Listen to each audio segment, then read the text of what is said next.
મારી શક્તિનો કોઈ પાર નથી, પરંતુ તેને જીતનાર અને બચાવનાર કોઈ જોઈએ. હું આજે નહીં પરંતુ લાખો સાલથી પ્રકાશી રહ્યો છું, પરંતુ ગઈ સદી સુધી તેનો ઉપયોગ કરનાર આ લીલોતરી સિવાય બીજું કોઈ જ ન હતું. આજે તો માનવોનું વિજ્ઞાન આગળ વધી રહ્યું છે. તેમણે અજબ ગજબની શોધ કરી છે.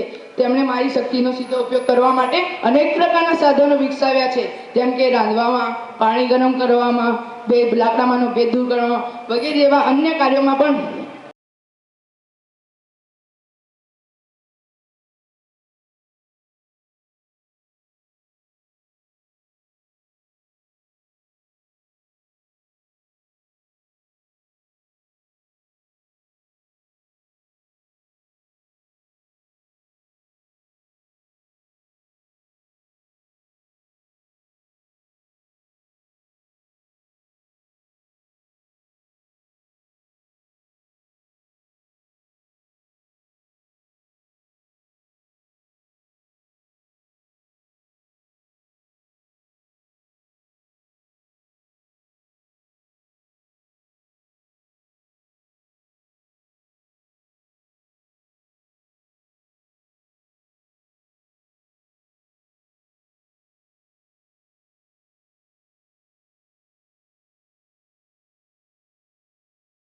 તેના પાંખિયા પડશે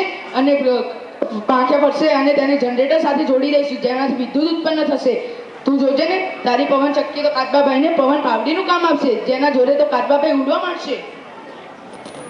અરે મારા દાદા તો કહેતા હતા કે મેરેથોન રેસમાં એટલી ઝડપ જરૂરી હોતી નથી.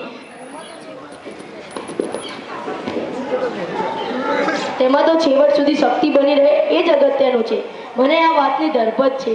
હવે મને સસલા સાથે સ્પર્ધા કરવામાં કોઈ પણ જાતનો ડર રહ્યો નથી. પણ તમે સૌ નદી કાંઠે વેળાસર આવી જજો.